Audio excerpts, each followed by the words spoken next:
오늘 선교 기도 17번째 시간입니다. 온전한 예배를 드리게 하라. 온전한 예배를 드리게 하라 라는 제목으로 말씀의 은혜를 함께 나누겠습니다. 오늘 말씀은 하나님께서 이스라엘 백성이 가나안 땅에 들어가게 되면 어떻게 제사를 드려야 하는지에 대해서 말씀해 주고 있습니다. 2절과 3절을 보면 하나님은 모세에게 이스라엘 백성에게 이 말씀을 전하게 하셨습니다. 너희는 내가 주어 살게 할 땅에 들어가서 화제나 번제나 서원을 갚는 제사나 낙헌제나 정한 절기제에 소나 양을 여호와께 향기롭게 드릴 때에 라고 말씀하고 있습니다. 당시는 이스라엘 백성이 10명의 정탐꾼의 부정적인 보고를 듣고 하나님께 불순종했던 때였습니다. 결국 하나님은 이스라엘의 출애굽 1세대들은 가나안 땅에 들어가지 못하도록 징계를 내리섰던 것이지요. 그러나 그들은 지난번 우리가 말씀을 통해서 살펴보았듯이 하나님께서 광야로 가라고 했지만 그들 스스로 가나안 땅으로 진격했습니다. 그러다가 보기 좋게 패하고 말았던 일이 있었죠. 그런 상황 속에서 하나님께서 2절에 너희는 내가 주어 살게 할 땅에 들어가서 이렇게 말씀하고 있는 것입니다. 물론 여기에서 말씀하고 있는 가나안 땅에 들어갈 사람들은 출애굽 1세대들은 아니겠죠. 하나님은 출애굽 1세대들은 가나안 땅에 들어가지 못하도록 못을 박아 놓으셨기 때문입니다. 대신 출애굽 2세대들, 20세 미만의 자녀 세대들만이 가나안 땅에 들어갈 수 있도록 하나님께서는 허락해 주신 것이죠. 그래서 하나님은 너희는 내가 주어 살게 할 땅에 들어가서 이렇게 말씀해 주었던 것입니다. 출애굽 2세대들을 향한 하나님의 말씀이었던 것이죠. 그러나 출애굽 1세대들에게 있어서도 이 말씀은 그들에게 희망이 되는 말씀이기도 했습니다. 우리 때는 들어가지 못해도 우리 자식들은 들어갈 수 있겠구나. 우리는 이 광야에서 죄의 징계로 인해서 벌을 받으며 광야에서 헤매겠지만 적어도 우리 자식들은 가나안 땅, 젖과 꿀이 흐르는 가나안 땅에 들어갈 수 있겠구나. 이런 안도의 한숨을 쉬는 말씀이기도 했을 것입니다. 그런데 하나님께서 가나안 땅에 들어가게 되면 제일 먼저 해야 할 일이 있음을 말씀해 주신 것이죠. 바로 하나님 앞에 제사를 올려드려야 한다라는 것이었습니다. 화제와 번제와 서원제, 낙헌제, 각종 절기제를 하나님 앞에 올려드려라. 너희가 가나안 땅에 올라가면 이렇게 제사를 드려야 된다라는 것을 말씀해 주신 것입니다. 사실 이것이 하나님께서 이스라엘 백성을 출애굽하게 하신 이유이기도 했습니다. 하나님은 이스라엘 백성을 통해서 아브라함과 이삭과 야곱에게 주시겠다고 약속하셨던 그 가나안 땅이 하나님을 예배하는 땅이 되기를 원했던 것이고, 또 아브라함과 이삭과 야곱의 후손인 이스라엘 백성이 하나님을 예배하는 민족이 되기를 원했던 것입니다. 그런데 그렇게 예배를 드릴 때에 아무렇게나 예배 드릴 수는 없지 않겠습니까? 그래서 하나님은 어떻게 너희가 가나안 땅에 가서 각종 제사를 올려드릴 때 어떻게 해야 할 것인가에 대해서 말씀해 주신 것입니다. 이렇게 구체적으로 말씀해 주신 것은 당시에 수많은 이방 사람들이 이방신에게, 우상에게 제사를 드릴 때의 방법이 너무나도 다양했기 때문이지요. 그래서 하나님은 이방 사람들이 제사 드리는 방식대로 하지 말고 내가 명령한 대로 행하라 라고 말씀해 주신 것입니다. 그런데 4절을 보니까요, 그러한 헌물을 드리는 자는 고운 가루 10분의 1을 기름 4분의 1 흰을 섞어 여호와께 소제로 드려라, 이렇게 말씀을 하시는 것입니다. 번제, 또 화제, 서원제, 낙헌제, 각종 절기의 제사는 어떤 제사를 어떻게 그 제사의 어떤 목적이라고 할 수 있다면, 이렇게 소제라고 하는 이 제사는 제사의 방법 중에 하나이죠. 소제, 요제는 가축을 하나님께 올려드리면서 제사 드리는 방법이죠. 이 소제는 곡식으로 하나님 앞에 올려드리는 제사의 형식을 말하는 것입니다. 즉 화제나 번제나 서원제나 낙헌제나 각종 절개의 제사를 드릴 때에 짐승을 하나님 앞에 잡아서 올려드리지 않습니까? 그래서 번제로 화제로 올려드리지 않겠습니까? 그런데 항상 잊지 말아야 할 것은 소제의 제사를 드려라. 즉 곡식의 제사를 하나님 앞에 항상 같이 드려야 한다라고 말씀해 주셨다는 것입니다. 이 소제는요, 충성과 감사의 의미를 내포하고 있는 제사의 형식이었습니다. 하나님께서 곡식을 주셨으니 감사하지 않겠어요? 하나님께서 주신 곡식 하나님께 올려드립니다. 하나님께서 이렇게 충성하라고 주신 곡식이오니 이 예물도 하나님 앞에 올려드립니다 하면서 각종 숫양, 숫염소, 송아지 이런 양과 같은 이런 제물과 함께 하나님은 소제의 제사, 곡식의 제사를 함께 올려드리라고 말씀해 주신 것입니다. 5절을 보면 번제나 다른 제사로 드리는 제물이 어린 양이면 전제로 포도주 4분의 1 흰을 준비하라 라고 말씀해 주고 있습니다. 전제도 하나님께서 드려라 라는 것입니다. 전제의 제사는 포도주를 제물에 붓는 제사의 방법입니다. 이 전제의 제사가 가지고 있는 의미는 희생과 헌신을 의미하는 것입니다. 쏟아 붓는 것이죠. 포도주를 제물에 쏟아 붓는 거예요. 그러므로 이 전제의 의미가 가지고 있는 것은 우리가 하나님 앞에 예배 드릴 때 우리의 마음을 쏟아 부으라는 것이죠. 우리의 열정을 쏟아 부어야 된다. 이것이 하나님께서 기뻐하시는 예배라는 사실을 우리에게 말씀해 주는 것입니다. 6절에도 순양이면 소제로 고운 가루 10분의 2에 기름 3분의 1 흰을 섞어 준비하고 전제로 포도주 3분의 1 흰을 들여 여호와 앞에 향기롭게 할 것이다. 이렇게 말씀을 하고 있는 것입니다. 즉 여러 각종 제사를 하나님 앞에 올려드릴 때 항상 빼놓지 않고 드려야 할 제사가 있는데 그것이 바로 소제와 전제라는 사실을 우리 하나님께서 이스라엘 백성들에게 알려주신 것이죠. 포도주를 제물에 부으면 사실은 요리하는 입장에서는 잡내를 제거하는 역할도 하겠죠. 그래서 저는 말씀을 보니까 전제로 하나님 앞에 올려드릴 때 그 제물을 향기롭게 할 것이다 이렇게 말씀하고 있는 것을 보니까 이 포도주, 사실 우리가 고기를 삶을 때 이런 그 포도주나 또 소주나 이런 알코올을 같이 넣지 않습니까? 그래서 이 고기의 잡내를 없애는 방법을 쓰잖아요. 마찬가지로 하나님 앞에 제물을 올려드릴 때에도 포도주를 부어서 그렇게 전제의 제사를 올려드리라고 말씀을 하신 것이죠. 그런데 이 소제와 전제가 갖는 의미가 중요하다는 것을 우리가 기억을 해야 하는 것입니다. 소제의 의미가 무엇이라고요? 충성과 감사.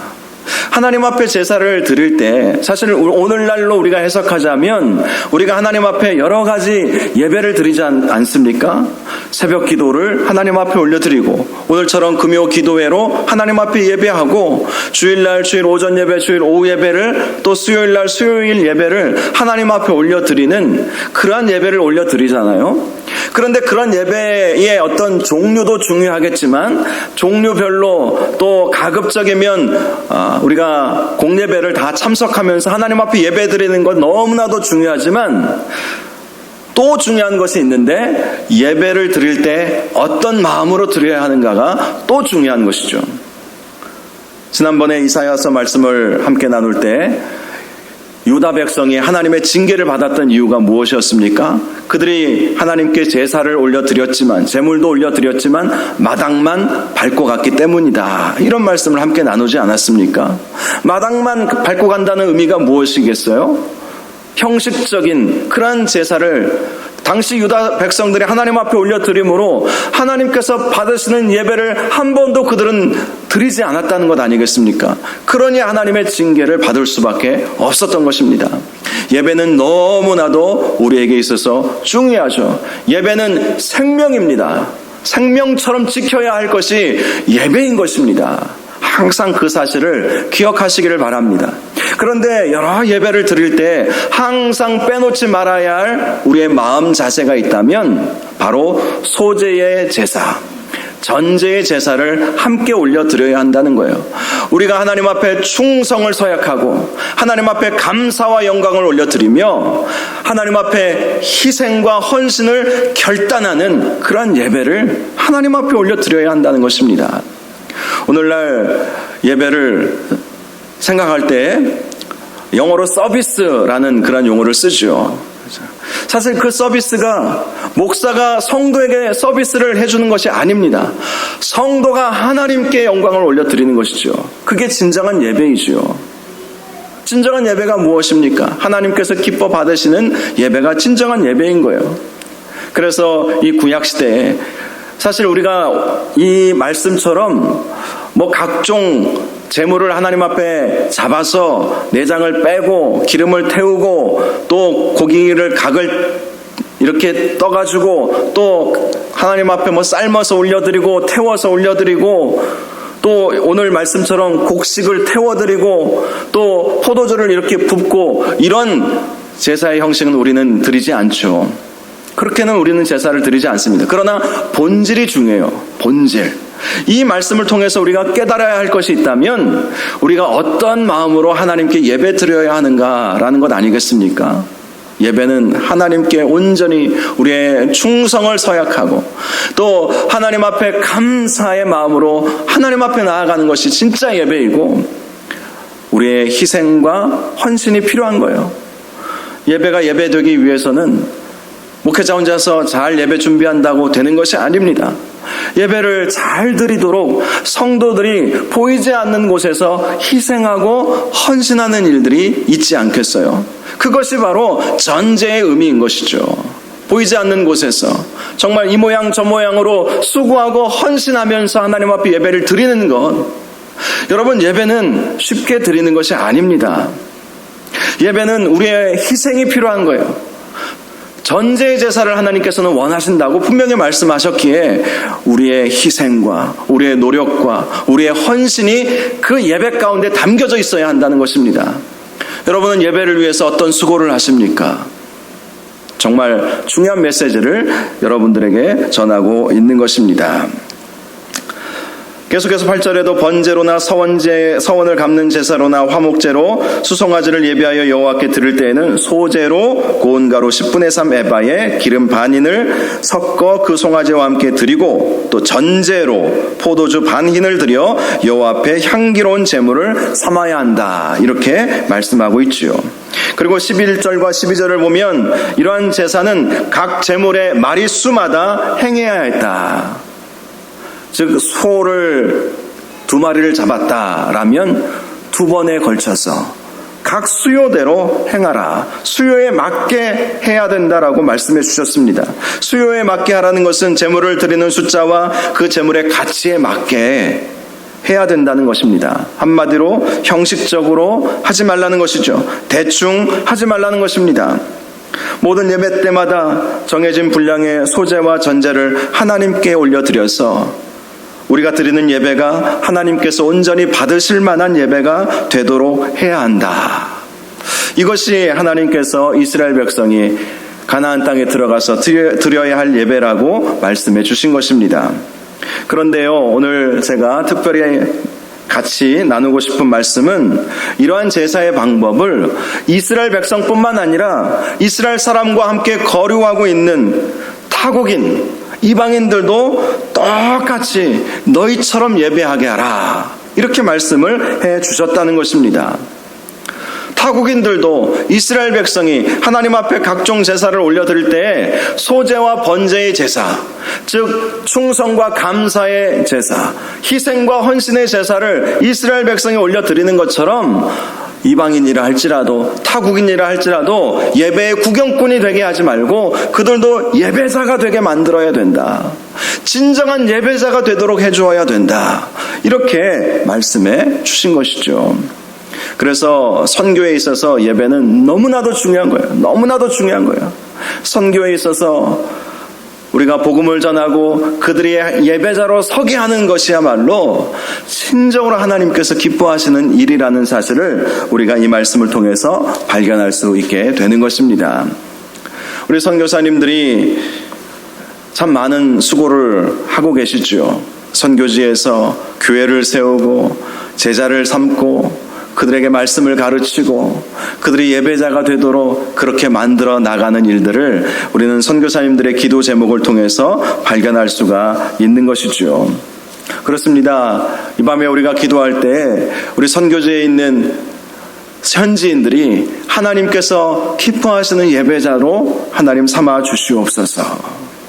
하나님께서 우리 선교지의 그 땅에서 드려지는 그 예배를 하나님께서 온전히 받으실 수 있도록 우리 선교사님들이 우리 선교지에 있는 현지인들에게 말씀을 잘 가르치고 또 예배자의 본을 먼저 보임으로 인해서 선교사님이 선교지에 있는 현지인들이 그 선교사님이 예배드리는 모습을 보면서 그들도 친정한 예배자로 하나님께서 기뻐하시는 예배자로 온전히 설 수 있도록 인도하여 주시옵소서. 이런 제목으로 우리가 함께 기도할 수 있으면 좋겠습니다. 저는요, 예전에 부산에서 사역할 때 북한 선교부를 한 3년 반 정도 맡았었던 적이 있었어요. 그 이유로 인해서 제가 북한 선교 사역을, 제 전공은 선교학입니다. 여러분 잘 아시겠지만 선교학 박사학위를 가지고 있는데요.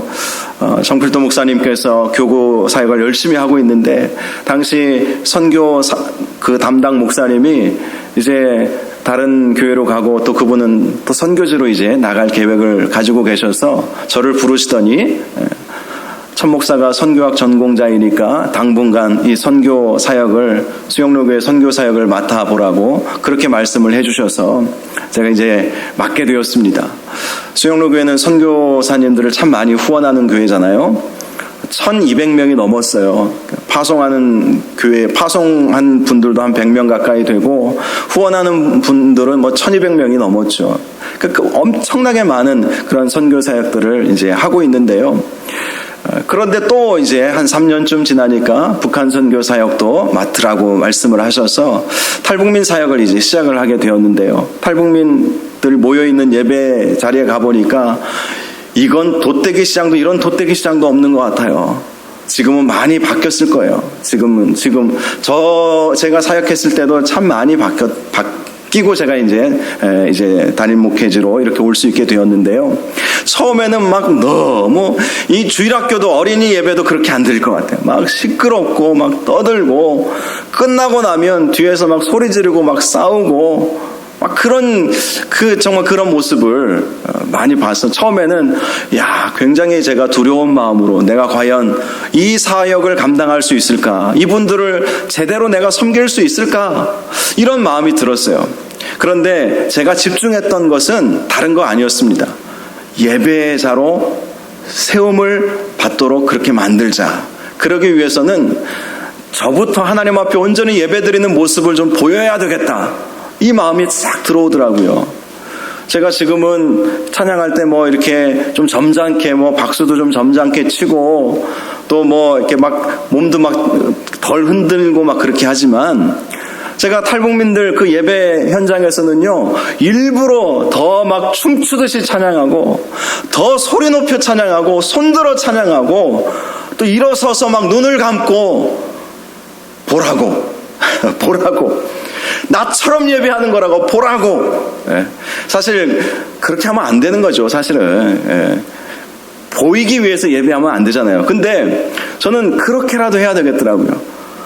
예배를 어떻게 드리는지 저는 항상 맨 앞자리 끝에 요쪽에 앉아 있다가 설교하러 올라오고 그렇게 했었거든요.